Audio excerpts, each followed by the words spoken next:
Aboard the International Space Station by the current crew members any moment now. The SpaceX crew took off from Kennedy Space Center early Friday. They spent nearly 24 hours soaring through orbit at more than 17,000 miles per hour just to catch up to the ISS. Yeah, the 4 astronauts are going to live on the ISS for the next 6 months. So as we take a look at these live pictures, let's bring in CNN Business Innovation and Space correspondent Rachel Crane. And we also have with us retired NASA astronaut Leroy Chiao. Thank you for joining us, Leroy. But Rachel, let's start with you. Walk us through the history here. This is a historic moment, in part because SpaceX is reusing hardware that they used in the past. And that's a big step toward space exploration for the United States, isn't it?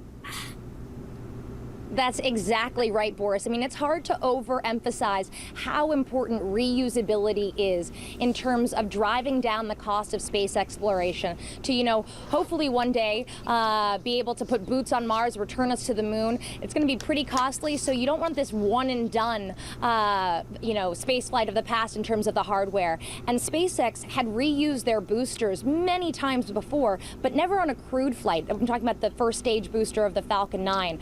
So they had to put that booster through many checks, thousands of checks, including the spacecraft Endeavour. Endeavour, the spacecraft that Crew 2 flew on, this is actually, it's returning to the space station. It's already been there. It flew Bob Behnken and Doug Hurley nearly a year ago on that maiden voyage of Crew Dragon to the International Space Station with a crew on board. So, a really historic moment here that SpaceX has really been able to crack the nut on the reusability in terms of these crewed missions, all in an effort to continue to drive down the cost of space exploration. But Elon Musk also making the point that it actually might be safer to fly flight-proven hardware because it's already been put through the paces, it's already working. It was interesting also to see yesterday at the launch that the Falcon 9 booster had soot and scorch marks all over it. SpaceX, Rachel, choosing to wear...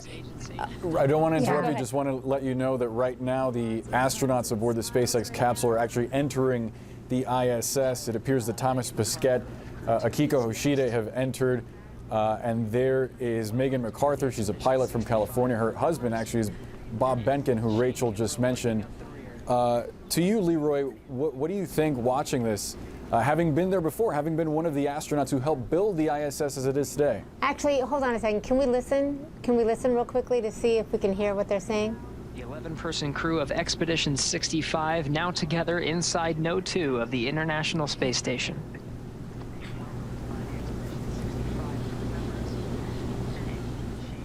Okay, I guess that's all we get to hear, but go ahead. Go ahead, Rachel. Well, right now, this is the moment they've all been waiting for. The arrival, the safe arrival, most importantly, of Crew 2 on the International Space Station. There were 7 crew members on board station. So now, with the arrival, there's 11 of them. This is the moment, where there are these congratulatory hugs. As you can see, everyone is very joyous here. This is a big moment. We're going to see an official welcoming ceremony coming up.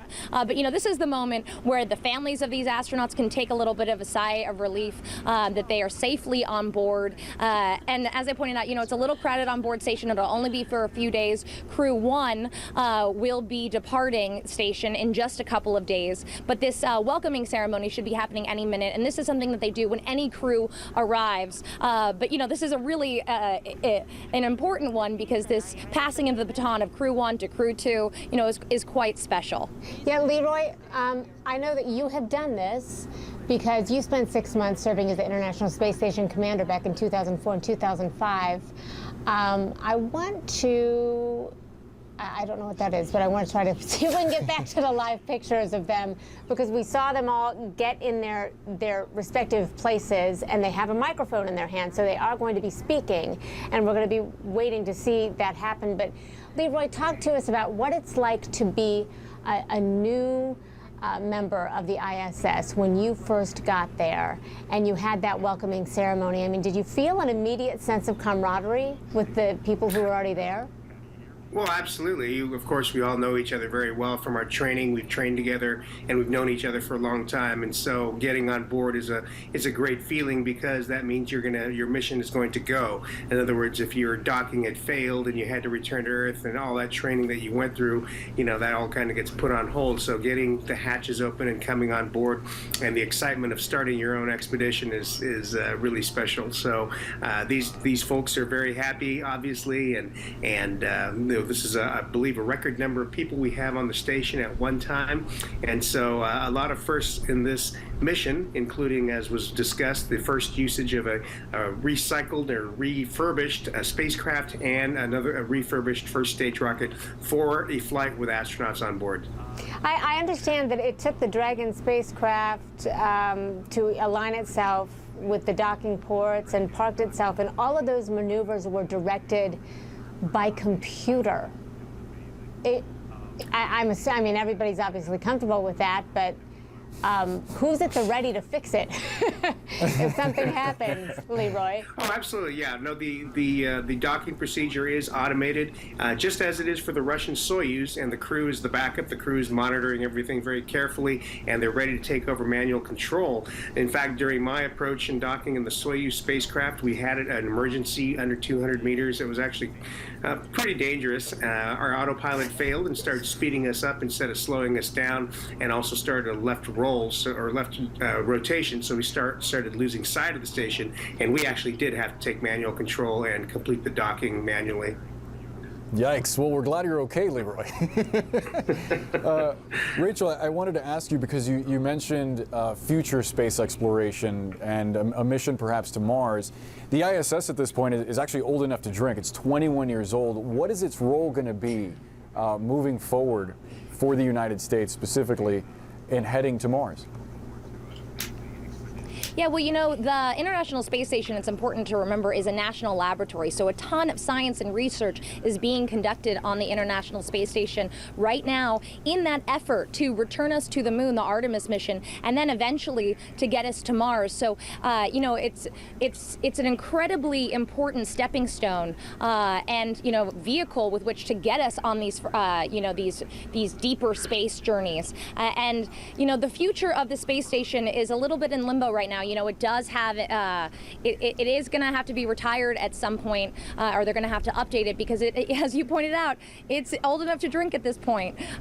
So, whether it's going to be another commercial space station that will replace it, all of that is yet to be determined. But what we do know is that there's an incredible amount of important research being conducted right now, and will continue for the foreseeable future, to help us to get back to the moon, and, hopefully in our lifetime, Boris, get us to Mars. Rachel Crane and Leroy Chiao. Go ahead, Leroy, what did you want to say?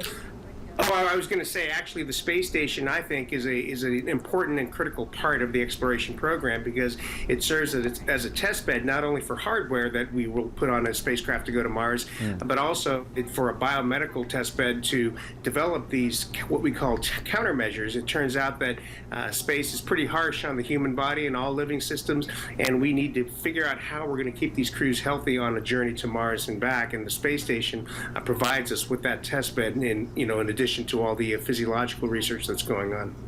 Oh yeah, I mean the toughness of all of these people, of you, Leroy, who has been there and done that. We see all of them standing there together for the first time now, as they are all in space. And on Wednesday, we know those crews are going to flip, and the crew that has been there for 6 months is going to come home. Rachel Crane and Leroy Chiao, thank you both so much for walking us through what we're watching today. Thanks. Pleasure. Thanks. Back on Earth, we've got hail, damaging winds, and possible tornadoes threatening millions of people across the country. More on the severe